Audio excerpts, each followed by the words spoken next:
28 सालसम्म हामीले आफ्नो मातृभाषामा नेपाली आदिको नाउँमा वा मातृभाषाको नाउँमा चाहिँ पढ्न पाउँथ्यौँ र 28 सालको शिक्षा नीति परिवर्तन भएपछि 29 सालदेखि सबै भाषाहरूलाई चाहिँ या त घनिष्ठ लगाइदियो या त त्यो 6, 7, 8मा भाषा नै निकालिदियो।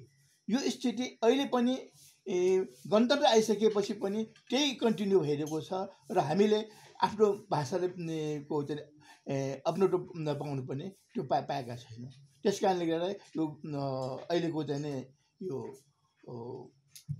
व्यवस्थाले सरकारले नयाँ संविधान आइसकेको छ, त्यसमा स्पष्ट रूपमा चाहिँ भाषाले बोल्न पाउने पढ्न पाउने कुरा लेखेको छ। ती कुरालाई चाहिँ हाम्रो चाहिँ पाठ्यक्रममा पनि प्रतिबन्ध हुनुपर्ने राख्नु भएको छ। मुख्य कुरा त त्यही हो।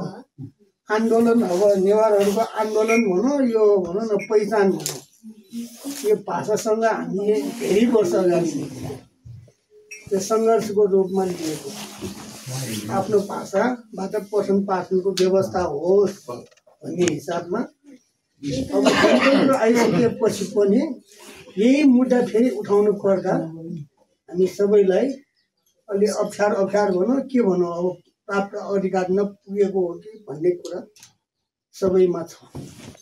जस्तो अहिले 21औं शताब्दीमा विज्ञान गणित दुईटा चिज चाहिँ विद्यार्थीहरूका निम्ति अनिवार्य हुनुपर्छ।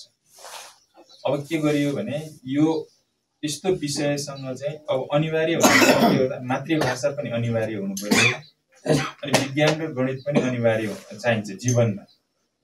अब के गरियो भन्दाखेरि त्यहाँ चाहिँ अप्सनमा चाहिँ भाषा पढ्ने विज्ञान अथवा गणित पढ्न नपाउने भन्ने अहिले सबैभन्दा आपत्तिको कुरा चाहिँ त्यहाँनिर भयो। अहिले हाम्रो चाहिँ विषयवस्तु यहाँनिर हो जस्तो मलाई लाग्छ। त्यसमा धेरै लामो कुरा छैन। भाषा स्थानीय रूपमा चाहिँ आफ्नो मातृभाषा पढ्न पाउने अधिकार त्यो सुनिश्चित हुनु पर्यो र विज्ञान र गणित जस्तो विषय जीवनमा असाध्यै महत्त्वपूर्ण विषय पनि छुट्न भएन। यसमा अप्सनमा राखियो, त्यो कोलम बनाइएको छ त्यो।